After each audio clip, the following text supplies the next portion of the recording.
There's a moment that decides whether you look powerful or weak. It's the moment someone questions you, criticizes you, or throws an accusation straight at your face. Most people rush to defend themselves. I didn't mean it. That's not true. You misunderstood me. But here's the paradox of power. The second you start defending yourself, you step into the frame your opponent created for you. You become the defendant. They become the judge. And once you accept that role, you've already lost ground. Machiavelli understood this centuries ago. He studied rulers who kept thrones with fewer soldiers than their rivals, and merchants who negotiated fortunes without raising their voices. The clever trick wasn't loud rebuttals or frantic explanations. It was control over perception. When you explain, you cede control.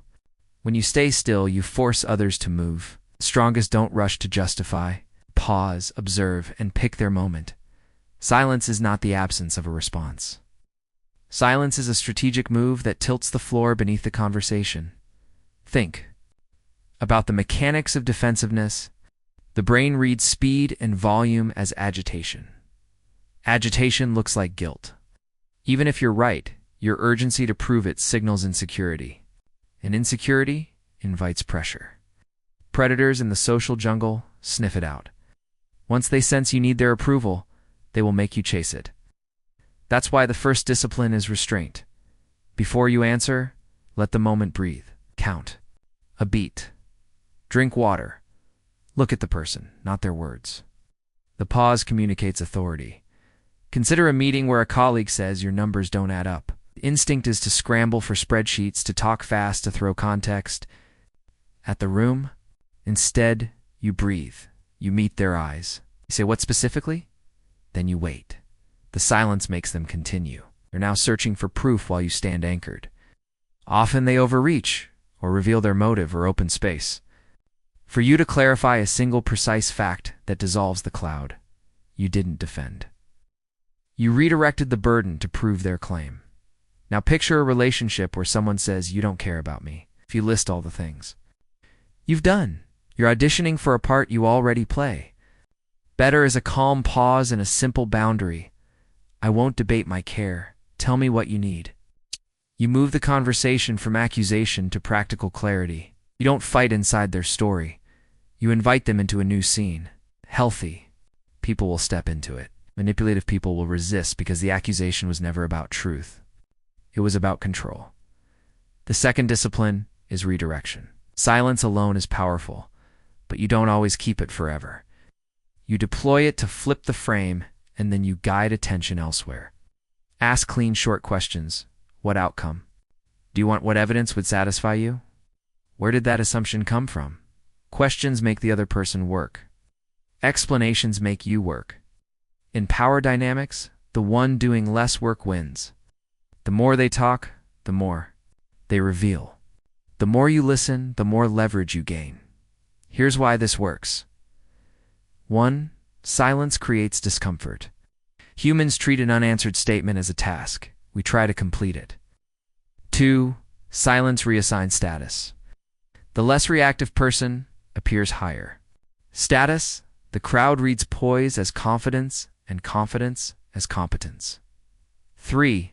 Silence cues mystery. People project their own fears and respect onto a blank canvas. The unknown has gravity. When you combine that with a pointed question, you swing the whole room's attention away from your supposed fault and toward the real issue you choose in negotiations. Professionals use this constantly. Buyer says, "That price is outrageous."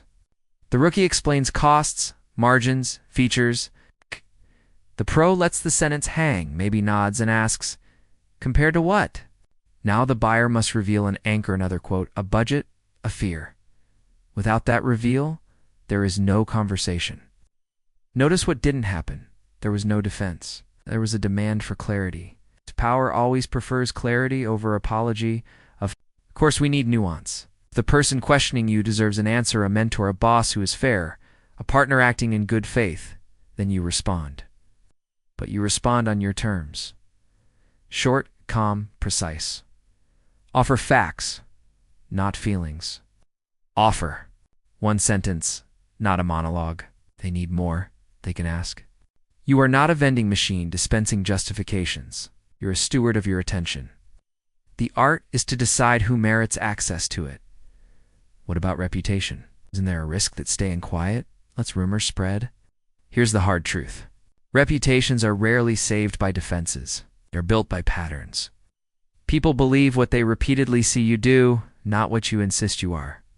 So invest in visible patterns of competence and integrity. When noise comes, your record is your rebuttal. If a lie is dangerous enough to require a statement, make one once, clearly, and return to work. The sun doesn't explain itself at noon. Let's practice the technique. Step 1. Pause. Feel your heartbeat rise and slow it with your breath. Step 2. Strip the accusation to a claim that can be tested. Step 3. Redirect with a question that forces specificity or accountability. Step 4. Hold your frame. No sarcasm, no eye rolls, no extra adjectives. Step 5. End with action. Summarize the next step. Assign an owner. Set a time. Accusations. Thrive in fog. Action is a win that clears it.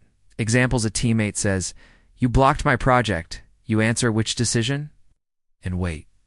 They cite a meeting. Reply, "We decided together to wait for data. Do you have it?" Now the question is about data, not your character. A manager says you've been unreliable. You answer, "What did I miss?" They mention 2 deadlines. You respond, "I missed the first. The second was moved by leadership. Here's my plan to close both." No drama, no biography. Just ownership where it belongs and silence where theater tries to grow. This posture changes your body. Defending curls the shoulders, narrows the breath, tightens the throat. Composure opens the chest and slows the voice. Slow voices sound like certainty. Certainty calms rooms. People follow whoever calms them. You don't need to dominate with volume. You dominate with pacing. The person who can pause without fear owns the tempo, and the one who controls the tempo owns the frame. You may worry that silence is rude, but silence with listening is respect. You aren't ignoring. You're granting the other person the dignity of finishing their thought and the responsibility of owning it. You are also granting yourself the dignity of not performing. Not every attack deserves a stage. Not every question deserves your inner child racing to be believed.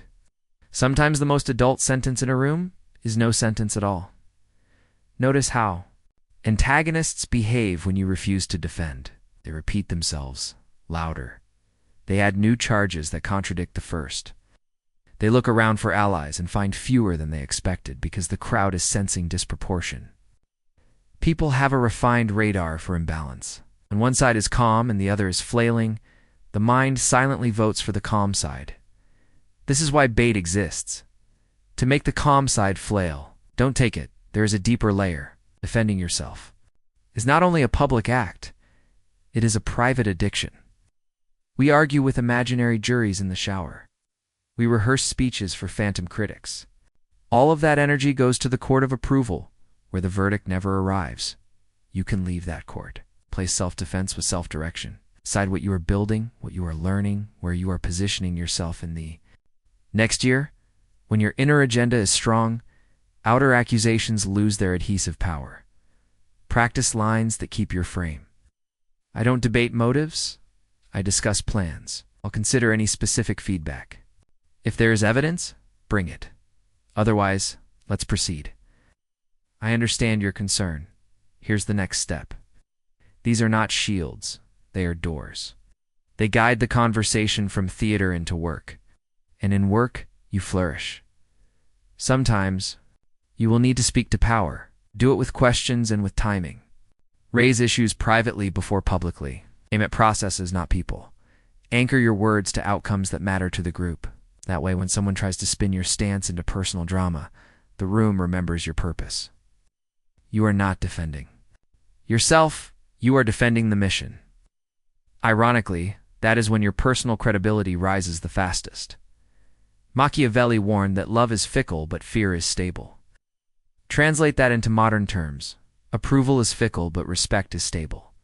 You earn respect by being useful, by being steady, by being immune to provocation. If praise inflates you, criticism will puncture you. If you need neither, you can move freely. Freedom is leverage. Leverage is power. Here's a subtle test. After a heated moment, check your calendar. Did the exchange change what you will do tomorrow? If not, it was theater. Don't grant theater extra rent in your head. Keep building. Keep your word. Keep your boundaries. The world eventually aligns around consistent signals, so the next time someone tries to corner you, remember the 3 moves: pause, redirect, and decide. Pause so your nervous system doesn't make promises your judgment can't keep. Redirect so the claim must stand on its own legs. Decide whether this moment deserves words at all, and if it does, choose the minimum words that move the ball. Power isn't loud. Power defines the field and then plays its game on it. If you found yourself explaining a lot this week, experiment. For 7 days, cut your explanations in half. Place them with questions, with clear next steps, and with a little bit of well-placed quiet. Watch how people lean forward. How the volume in rooms drops. Watch how your own mind feels larger inside your chest. That expansion is your future authority, making space for itself. You don't have to win every argument. You have to stop stepping into cages built for you. Let others throw their net of words. You are not a fish today. Let others demand an instant story. You are writing a longer book. The chapter you author now is called Composure. Its sentences are simple, and its thesis is unshakable. Never defend yourself. Define the moment instead. Let's go even deeper with scenarios. A journalist emails you with a loaded question. Sources say you manipulated the metrics. Do you admit it? The immature response is a paragraph dump. The powerful response is one sentence that reframes the premise and sets terms. That claim is false. We'll share the audited numbers on Thursday. Then you meet your own deadline. You didn't join the gossip. You asserted reality and attached a date. Notice how a clear promise is stronger than a wandering defense. On social media, stranger tags you with a hot take designed to harvest your attention. If you reply, they win twice: your time and your audience. The move is to let silence starve the bait while you feed your real work. If a response is necessary because the narrative is gaining traction, publish once to your own channel with receipts, then close comments and move on. One signal, not a debate. Remember, attention is a currency. Spend it only on assets. In leadership, you will sometimes receive public challenges you cannot ignore. A direct report says in front of the team, "You're playing favorites." I don't. Defend with a speech. Acknowledge the feeling. Separate the issue and root it. I hear you. That's important and it deserves a proper conversation. Let's finish this agenda. Then you and I will review the last 3 assignments together at 3 p.m. You hold the boundary of the meeting while creating a container for the concern. Later in private, you can invite examples and make adjustments. If needed, without turning the team into a courtroom, there's also the mirror case.